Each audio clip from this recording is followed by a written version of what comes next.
ঢাকা বিশ্ববিদ্যালয় শিক্ষক সমিতি গণতান্ত্রিকভাবে চলমান। সুতরাং আমরা ডায়ালগে যাব, আমরা ডিসকাশনে যাব। 35টি বিশ্ববিদ্যালয়ের চলমান আন্দোলনে সকল শিক্ষকদের পক্ষ থেকে আপনাকে ওপেন চ্যালেঞ্জ জানাচ্ছি, আপনি আমাদের সাথে বসুন। আমরা গাণিতিক হিসাব দিব, আমরা ক্যালকুলেশন করব, আমরা মানবিকতার জায়গা তুলে ধরব, আমরা অর্থনৈতিক সকল সূচকে আপনার সাথে বাক যুদ্ধে আসব। তারপরে আপনি প্রমাণ করুন কতটা যৌক্তিক আমাদের এই আন্দোলন। সুতরাং আমরা কিন্তু গণমাধ্যমের সামনে কথা বলছি দিবারাত্রি, আমরা কিন্তু বারবার ডায়ালগ এবং ডিসকাশনের আহ্বান জানাচ্ছি। আপনি কেন ডিসকাশনের বিষয়টি এড়িয়ে যাচ্ছেন? আর অনেকে বলছেন সরকার তো সরকার একটি।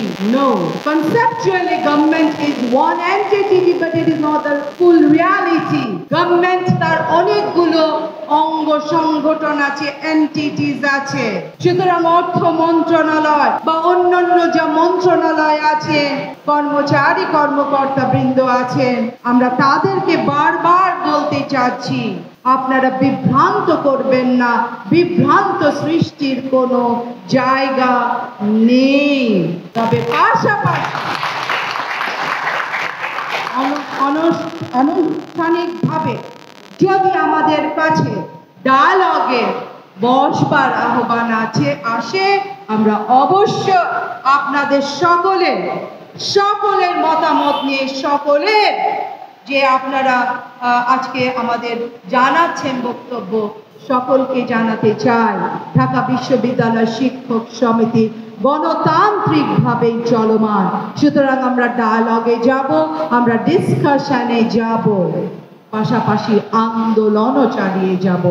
এই হচ্ছে আমাদের আগামী দিনের রূপরেখা। আমি বারবার বলেছি, জয় সুনিশ্চিত, জয় হবে তার।